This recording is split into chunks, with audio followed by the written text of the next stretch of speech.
कल का match India के लिए बहुत अच्छा रहा और सभी ने बहुत अच्छी बैटिंग की। शुभमन गिल ने, श्रेयस अय्यर ने, सभी ने खूब रनों की फसल काटी। लेकिन एक आदमी जो सबसे ज्यादा डिसअपॉइंटेड होगा वो होगा ऋतुराज गायकवाड़। और ऋतुराज गायकवाड़ इसलिए डिसअपॉइंटेड नहीं होगा कि कल के मैच में वो जल्दी आउट हो गया, बल्कि अब उसको याद आ रहा होगा कि उसने जो पहले मैच में जो सेंचुरी मिस की है अपनी गलत शॉट मार के, उसका क्या नुकसान हुआ है। देखिए, कल के मैच में जो वो आउट हुआ है उसमें कोई गलती नहीं थी उसकी। बहुत अच्छी बॉल पड़ गई और किसी भी मैच में बॉल अच्छी पड़ जाती है। वो बॉल शुभमन गिल को भी पड़ सकती थी और शुभमन गिल भी आउट हो सकता था।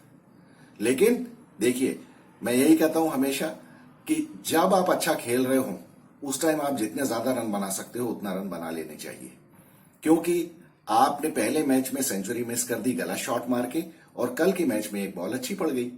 तो वो बॉल पहली बॉल भी हो सकती है और 100वीं बॉल भी हो सकती है। लेकिन आप ये क्यों गारंटी मान के चलते हैं कि नहीं वो 100वीं बॉल ही होगी। वो हो गई शुरुआत में और आउट हो गए आप। अब कल का मैच बाकी सब लोग जहां सेलिब्रेट कर रहे थे वहां ऋतुराज गायकवाड़ को पूरे मैच में डिसअपॉइंटमेंट हो रहा होगा कि मैंने पहले मैच में क्यों इतना गलत शॉट मारा। तो बात वही है। देखिए, हमारे चैनल पे जो भी हम बात करते हैं, मैच जीतने की देखिए खुशी है, सब कुछ है, सबने अच्छा खेला, बहुत अच्छा खेला, वो तो एक बात की बात है। लेकिन हम यहां वो बात करते हैं जो कि मेरे ख्याल से और कोई शायद नहीं करता है। और एक्चुअली मैच जीतने के बाद जब हमको एनालिसिस करनी होती है तभी हम अच्छी एनालिसिस कर सकते हैं कि हमारी यहाँ पे क्या क्या गलतियां हुई हैं और हम इनको किस तरह से प्लग इन कर सकते हैं। कल का मैच हम जीत गए या पहला मैच हम जीत गए, उसके बाद भी हम गलतियों से कुछ सीख नहीं रहे, क्योंकि फील्डिंग हमारी इतनी ज्यादा खराब है जो मतलब मुझे तो ताज्जुब है कि इतना ज्यादा फील्डिंग का स्टैंडर्ड खराब हो गया है। कल के मैच में भी 2 कैचेस छोड़े। ऋतुराज गायकवाड़ का कैच मैं मान सकता हूं कि लाइट उसकी आंखों में आ गई, जो कि इंदौर में हमेशा की एक प्रॉब्लम है। लाइट्स का जो एंगल है और जो हाइट है उनकी काफी कम है, इस वजह से वो कई प्लेयर्स इस तरह की कंप्लेंट कर चुके हैं कि वहां बॉल दिखती नहीं है। और चलिए उसको बेनिफिट ऑफ डाउट हम दे सकते हैं। लेकिन अपने लॉर्ड शार्दुल ठाकुर ने जो कैच छोड़ा है, हाथ का जो कैच टपकाया है, उसके बाद उसने फील्डिंग में भी उसने चौका दिया। और जिस तरह से शार्दुल ठाकुर की तो फिटनेस पे मैं हमेशा से क्वेश्चन उठा रहा हूं कि मुझे सीरियस डाउट है कि ये आदमी फिट है भी कि नहीं है, या ये यो टेस्ट किस तरह से पास कर सकता है। खैर, अब वो मैनेजमेंट को देखना है। मुझे तो लगता है कि इस तरह से ये लेकिन क्या हुआ, अभी ये बच गया, क्योंकि अभी हमको पता चला है कि शुभमन गिल और शार्दुल ठाकुर ये दोनों तीसरे मैच में नहीं है। अब शुभमन गिल का जो भी रीजन हो, कोई कह रहा है हैमस्ट्रिंग में इंजरी है या जो भी है, या रेस्ट दे रहे हैं उसको, तो लेकिन शार्दुल ठाकुर के लिए ये बड़ा गलत हो गया, क्योंकि मैं तो चाहता था कि ये तीसरे मैच में भी इसकी ठुकाई हो और ये जरा 15 से बाहर हो जाए। क्योंकि मेरे लिए तो आप शुरू से अगर देख रहे हो, मेरा पॉइंट यही है कि शार्दुल ठाकुर किसी भी हालत में यहां टीम में डिजर्व नहीं करता है।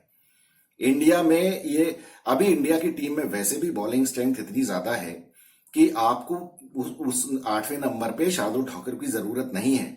हालांकि रोहित शर्मा का वो जो 8वें नंबर के बैट्समैन से जो प्रेम है वो पता नहीं कब खत्म होगा।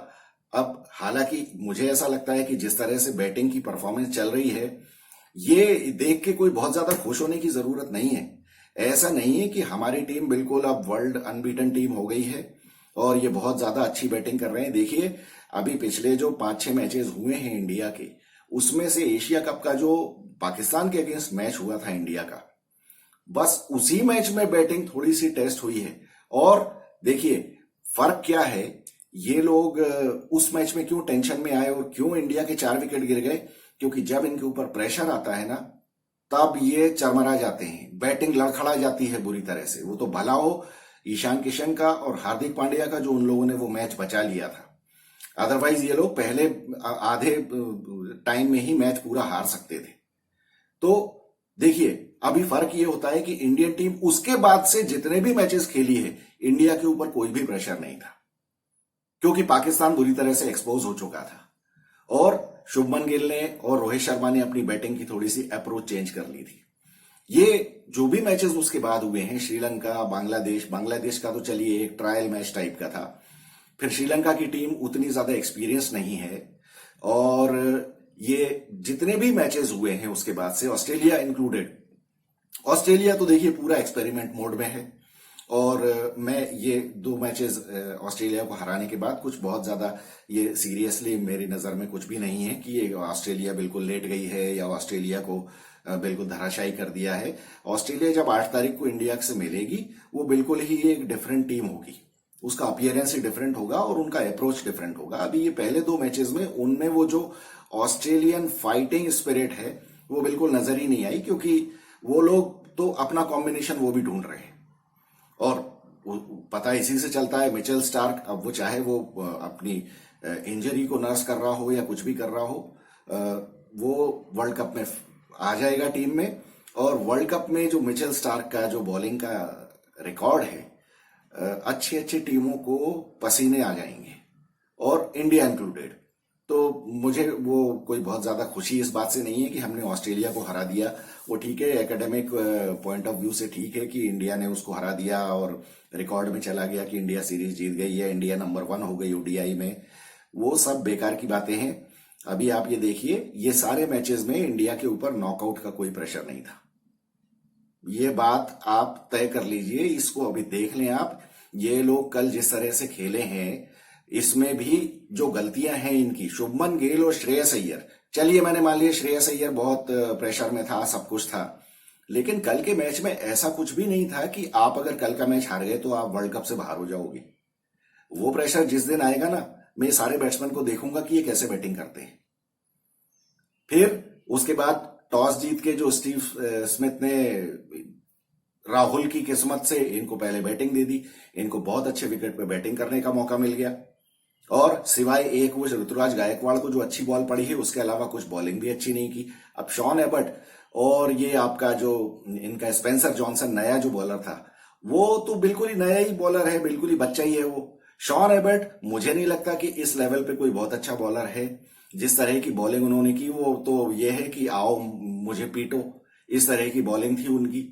तो यहां पे इन लोगों ने हालांकि फिर भी बैटिंग अच्छी की इनने, लेकिन मुझे सबसे बड़ी शिकायत यह है कि ये जब ये दोनों 85-87 पे पहुंच गए, इसके बाद इन लोगों ने अपनी सेंचुरी कंप्लीट करने में 6-7 ओवर बर्बाद कर दिए। वो 6-7 ओवरों में 18 या 20 रन बने हैं। अब आप देखिए, जिस विकेट पे 400 रन का स्कोर हो रहा है, आपने और ओवरऑल आपका 8 का रेट था, एवरेज से आपने रन बनाए हैं, तो आप उन 8 ओवरों में भी अगर 20 की जगह 48 या 50 रन बनाते, तो सॉरी 6 ओवरों में, तो आपका स्कोर भी उतना ही ज्यादा हो जाता ना। कहां 400 रन और कहां 430, इसमें जमीन आसमान का फर्क है। देखिए 200 और 230 में उतना ज्यादा फर्क नहीं है जितना 400 और 430 में है। ये आप लोगों ने बहुत बड़ा पॉइंट मिस किया है। लेकिन ये हम सब लोग तो शुभमन गिल और श्रेयस अय्यर की मोहब्बत में इतने ज्यादा तल्लीन हो गए हैं कि हमको तो इसके आगे ये दिख ही नहीं रहा है कि हम लोगों ने कितना बड़ा पॉइंट मिस किया है। मुझे नहीं लगता कि कोई भी आदमी, किसी भी आदमी ने मेंशन किया।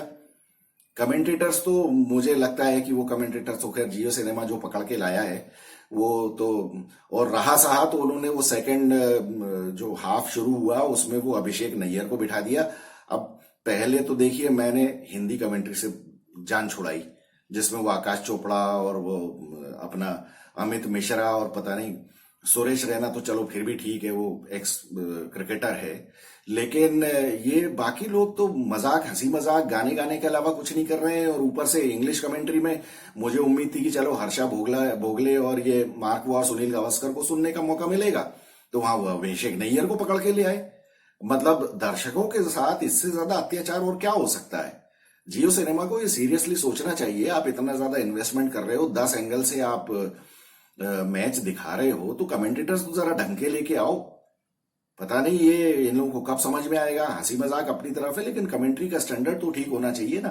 ठीक है, वो भोजपुरी में आप करवाओ, पंजाबी में जो हंसी मजाक करवाना है वो करवाओ, लेकिन हिंदी इंग्लिश में तो कमेंटेटर्स का स्टेटस या स्टैंडर्ड जो है वो ठीक होना चाहिए। खैर, अब ये पता नहीं किसी को समझ में आई नहीं आई ये बात, या फिर लोग मुझे क्रिटिसाइज कर सकते हैं कि मैं तो ओवर क्रिटिकल हो रहा हूं, लेकिन सच्चाई तो यही है ना। आप देख लें 85 और 87 रन पे जब वो दोनों पहुंचे हैं, शुभमन गिल और श्रेयस अय्यर, उसके बाद उन्होंने कितना ज्यादा टाइम वेस्ट किया है। मतलब हमको तो बिल्कुल ऑब्वियसली किसी बच्चे को भी समझ में आ रहा है कि you are playing for your century. ये बिल्कुल वो सचिन तेंदुलकर की 2012 वाले एशिया कप की फाइनल की सेंचुरी थी, जो 100वीं सेंचुरी, जो हमको इतनी भारी पड़ी। जिसकी वजह से हम वो फाइनल हार गए और एशिया कप हार गए। उसी तरह की बिल्कुल सेल्फिश टाइप की बैटिंग की है इन लोगों ने।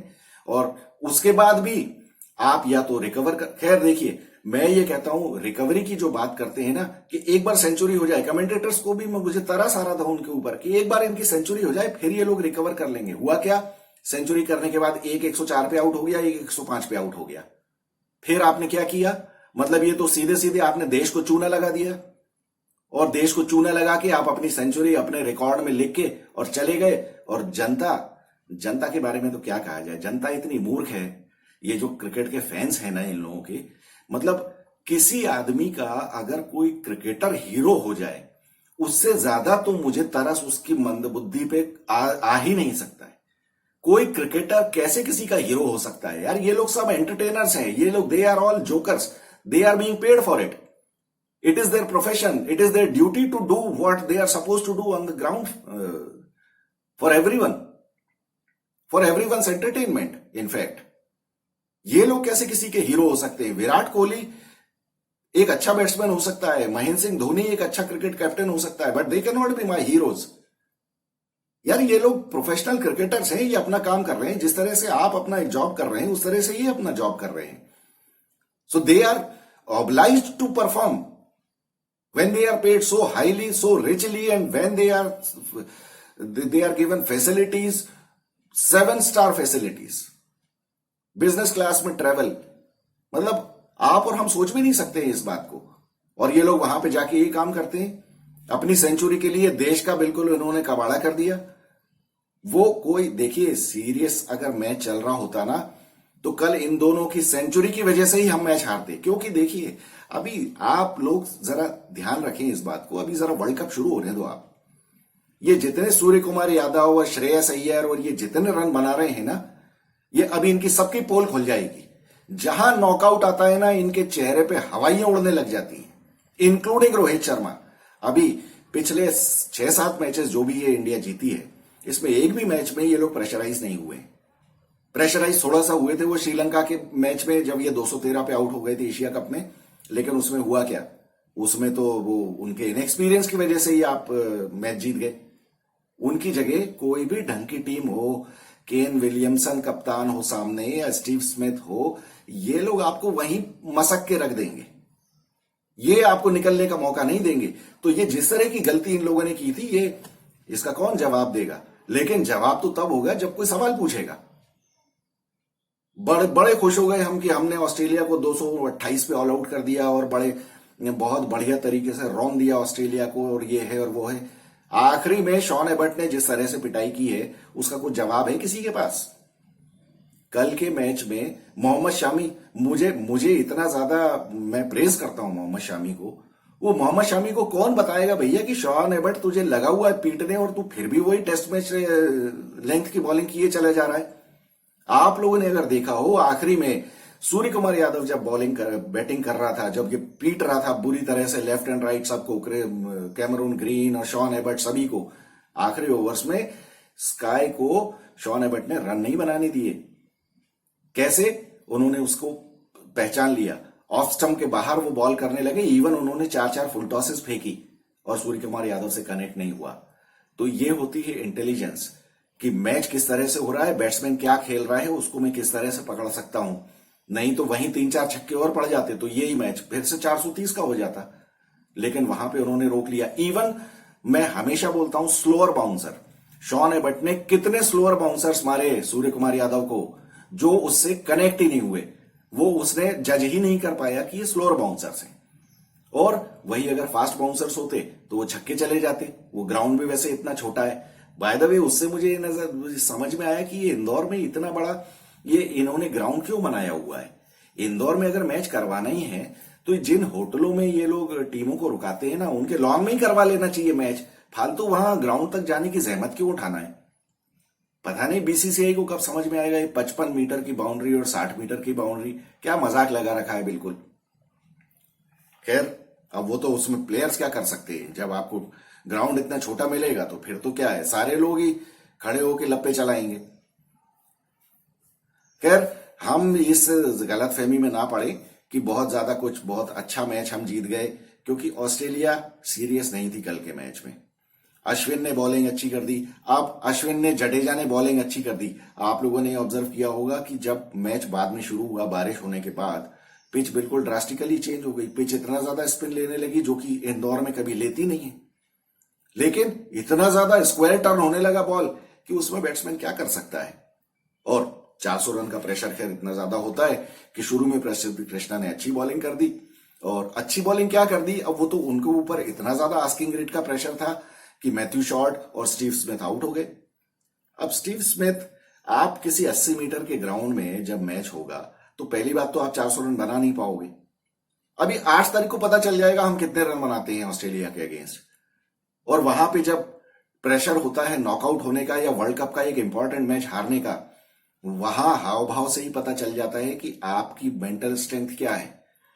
तो वो अभी एक बार वर्ल्ड कप आप शुरू होने दो, जब ये पहले 2 मैचेस खेल लेंगे उसके बाद हम बात करेंगे कि इंडियन टीम कितनी इनविंसिबल लग रही है। ये छोटी छोटी गलतियां अगर ये करेंगे, ये वहां जाके फिर अपनी सेंचुरी के लिए खेलेंगे तो बहुत भारी पड़ जाएगा। और किसी को मेरी बात पसंद आए या नहीं आए, लेकिन सच्चाई तो यही है। ये आपको पता चलेगा अभी। ये जिस तरह से अभी खेल रहे हैं, ये वर्ल्ड कप में इस तरह से खेल के बताएं, तब तो इनको कोई हरा नहीं सकता है। लेकिन ऐसा होगा नहीं, क्योंकि इनकी सबका ब्लड प्रेशर मुझे बहुत अच्छी तरह से पता है और आप सबको भी पता है।